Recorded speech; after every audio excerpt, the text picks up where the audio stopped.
ముందుగా వేదిక టీవీ ప్రేక్షకులకు స్వాగతం. వేదిక టీవీ చేపడుతున్న సర్వే ఏదైతే ఉందో ఇది కేవలం ప్రజల అభిప్రాయాలు మాత్రమే. వేదిక టీవీ అభిప్రాయం కాదు. నిజాన్ని నిర్భయంగా ప్రజలతో మాట్లాడి చర్చించడానికి వేదిక టీవీ ఎల్లప్పుడూ కృషి చేస్తుంది. ఇందులో భాగంగా ఈరోజు సూర్యాపేట జిల్లాకు రావడం జరిగింది. మరి ఈ సూర్యాపేటలో ఉన్నటువంటి ఆర్టీసీ బస్ స్టాండ్కి చాలా గ్రామాల నుంచి ప్రజలు నేరేడుచెర్ల, భీమారం, కోదాడ, తుంగతుర్తి, ఖమ్మం, తొర్రూరు, మహబూబాబాద్ నుంచి ప్రజలు ఇక్కడికి రాకపోకలు సాగిస్తుంటారు. మరి ఇక్కడికి వచ్చిన ప్రజలతో మాట్లాడి కాంగ్రెస్ హయాంలో రేవంత్ రెడ్డి గారి పాలన విధి విధానాలు ఏ విధంగా జరుగుతున్నాయి, మరి అలాగే రేవంత్ రెడ్డి గారు ప్రవేశపెట్టిన ఈ 6 గ్యారెంటీలు లబ్ధిదారులకు ఏ విధంగా లబ్ధి చేకూరుతున్నాయి, మరి అలాగే గతంలో కేసీఆర్ గారి పాలన విధి విధానాలు ఎలా జరిగాయి అనే విషయాన్ని వాళ్ళ అభిప్రాయం ద్వారా తెలుసుకునే ప్రయత్నం చేద్దాం. రిపోర్టర్ కార్తిక్ గౌడ్, వేదిక టీవీ. నమస్తే. మీ పేరు సార్? నా పేరు శంషుద్దీన్. ఏం చేస్తుంటారు సార్? నేను వ్యవసాయం చేస్తుంటాను. వ్యవసాయం. గ్రామం, మండలం? సూర్యాపేట జిల్లా, మండలం హుజూర్నగర్, గ్రామం లింగగిరి.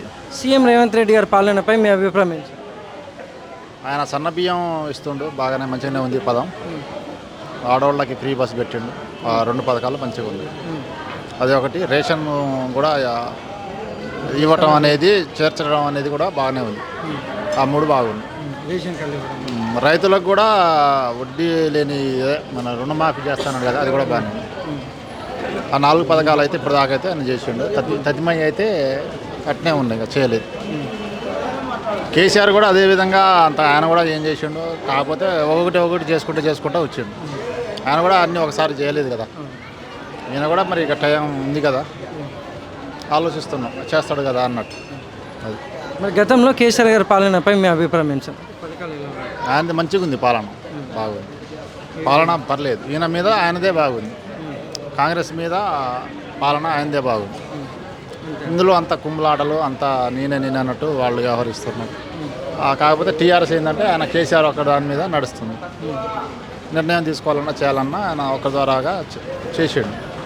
ఇప్పుడు కాంగ్రెస్లో అట్లా కావట్లేదు కదా.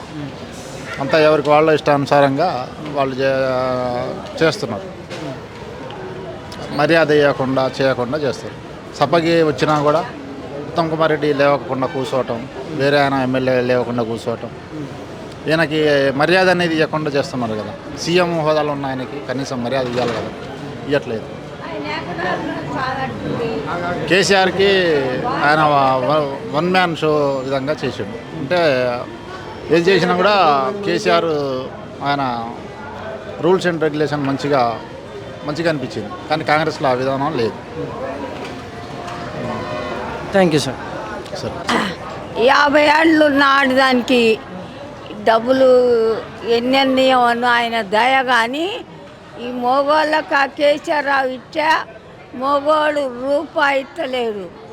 4 నెలలు ఇచ్చి పెద్ద పంచాది ఇంట్లో 4 నెలల నుంచి ఇచ్చి ఇక మయ. కానీ ఆయన కాలు చల్లకుండా ఆయన దయ చేయబట్టి ఇక్కడ వచ్చుకోకుండా. కానీ ఎవరిస్తారు కొడుక ఛార్జ్కి మయ. కానీ 50 ఏళ్ళ ఆడవాళ్ళకు డబ్బులు ఇవ్వను చెయ్యొద్దా ఏదన్నాం. కానీ ఆయన కడుపు చల్లకుండా మమ్మల్ని ఇప్పటికి ఇక్కడ రప్పించిండు. కానీ ఒక్క మాట ఏంటంటే ఏమో ఎకరాల ముచ్చట మనకు తెలియదు. కానీ ఎకరం పట్టాలేదు కొడుక నాకు.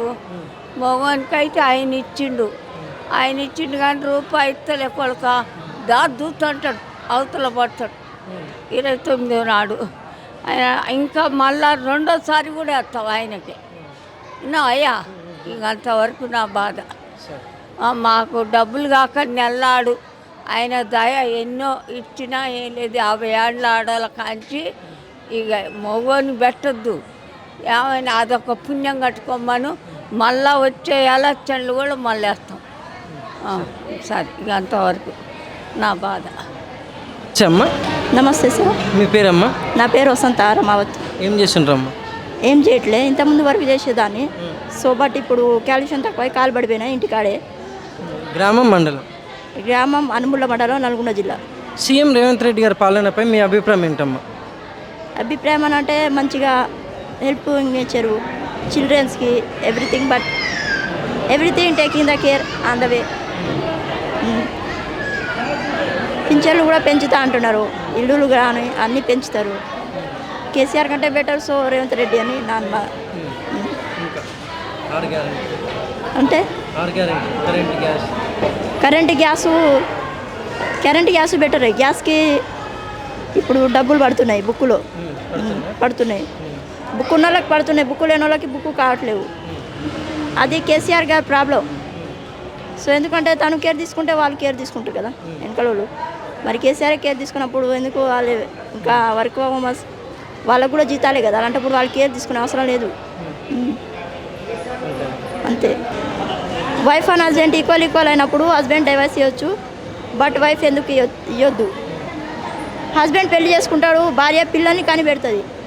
దానికి దీనికి తేడా అయింది. అదే హస్బెండ్ ఆల్రెడీ పెళ్ళి అయిపోయి ఇంకొకరిని ప్రేమించి లేపుకెళ్తే ఓకే అని ఒప్పుకోవాలి. మరి అదే సిచ్యువేషన్లో ఇప్పుడు వాళ్ళు వదిలేసినట్టు మమ్మల్ని వదిలేసినట్టు అట్లా వదిలేయాలి. ఆల్ టోటల్ ఫ్యామిలీకి కన్నె పిల్లలా ఇచ్చేయాలి అంతే. వాళ్ళని చేసుకున్నప్పుడు మమ్మల్ని కన్నె పిల్లలా ఇచ్చేయాలి అంతే. నేను చెప్పేది నా ఒపీనియన్. ఎందుకంటే ఇద్దరికి సమాన హక్కు ఉంది. ఎవరు ఎక్కువ కాదు, ఎవరు తక్కువ కాదు నా పరిస్థితిలో. అంటే ఎందుకంటే ప్రతిదీ పంచుకొనే చేస్తారు, ఎవ్రీథింగ్, ఏ వర్క్ అయినా. మరి అలాంటప్పుడు ఏం తక్కువ ఏం ఎక్కువ అని వాళ్ళకి ఎందుకు ఎక్కువ మాకెందుకు తక్కువ? అది నేను ప్రశ్నించేది ఇప్పుడు. కానీ దానికి ఆన్సర్ ఎక్కడ దొరుకుతలేదు. ఇద్దరు ఈక్వల్ సమానంగానే, ఎవరు ఎక్కువ కాదు, ఎవరు తక్కువ కాదు. వాళ్ళేమో సంసారం చేయకపోతే చేయలే అని అంటారు, చేస్తేనేమో పిల్లలు కొంతమంది ఆడపిల్లలు వద్దని టార్చర్ పెడతారు. ఆడపిల్లలు వద్దు అనుకుంటేమో ఇంకా కనాలని ఇబ్బంది పెడతారు. కనకపోతే నువ్వు నాకు వద్దు అని వదిలేసి వేరే పిల్లలు చేసుకుంటారు. సో వాళ్ళు ఎంతమంది చేసుకున్నా చేరినప్పుడు మేము పెళ్లి చేసుకోకుండానే మా ఫ్యూచర్ మేము చూసుకుంటామని అంటే మా గోల్స్ అన్నీ వదిలేసి కూడా వాళ్ళెమ్మటే ఉండాలి, కానీ మేము ఎందుకు వదిలేకూడదు? బట్ దానికి ఆన్సర్ ఎవరు ఇవ్వట్లేడు. ఎందుకంటే ఏ సిస్టంలో ఉంది, ఏ కోర్టు ఏ లాయర్ చెప్పింది ఎందుకు ఇవ్వద్దు డైవర్స్? నాకు తెలిసినంత మటుకు బరాబర్ హస్బెండ్ ఇచ్చినప్పుడు డైవర్స్ భార్య కూడా ఇవ్వచ్చు. ఎందుకంటే ఈక్వల్ కాబట్టి ఇవ్వచ్చు. అది నా అభిప్రాయం. కానీ ప్రతి పోలీస్ స్టేషన్లో హస్బెండ్ ఇవ్వాలి కానీ వైఫ్ ఇవ్వద్దు డైవర్సు అని చెప్పేది ప్రతి పోలీస్ స్టేషన్, ఎవ్రీథింగ్. ఎందుకు అంటే హస్బెండ్ ఇచ్చినప్పుడు వైఫ్ ఇవ్వాలి, వైఫ్ ఇచ్చినప్పుడు హస్బెండ్ ఇయ్యారంట. నో హస్బెండ్ ఇస్తే ఒప్పుకుంటారు పోలీస్ స్టేషన్, ఏ చట్టమైనా ఒప్పుకుంటుంది. కానీ వైఫ్ ఇస్తే ఏ చట్టం ఒప్పుకోదు. ఎందుకు? ఏ రకమే అంటే వైఫ్కి ఉన్న తేడా ఏంటి, హస్బెండ్కి ఉన్న తేడా ఏంటి?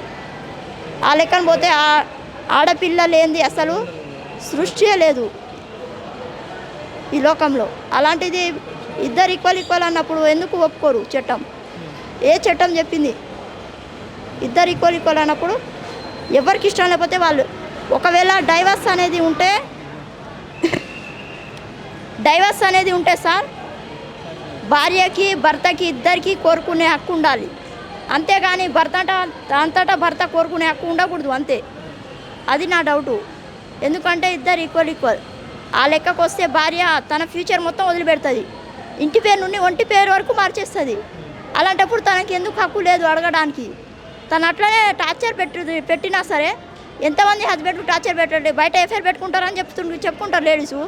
కానీ అది హస్బెండ్ బాగాలేదు దానివల్లనే కదా ఎఫ్ఐఆర్ పెట్టుకునేది. అదే వాళ్ళు మంచిగా పోషిస్తే ఎందుకు పెట్టుకుంటారు ఎఫ్ఐఆర్లు? ఎవరు పెట్టుకోరు కదా. మరి వాళ్ళు సక్రమంగా ఉంటే ఎందుకు పెట్టుకుంటారు? చేసుకున్న పిల్లలు ఎంతమంది అయినా పిల్లలు చేసుకోవచ్చు వాళ్ళు. అది ఆడపిల్ల అయితే చేసుకోవద్దు, చచ్చినట్టుగా పడి ఉండాలి వాళ్ళ కింద. అది సిస్టమ్. అంటే ఏ జడ్జి చెప్పింది, ఏ కోర్టు చెప్పింది ఆడపిల్ల డైవర్స్ అడగకూడదని? మరి ఎందుకు? ఇది న్యాయం కాదు.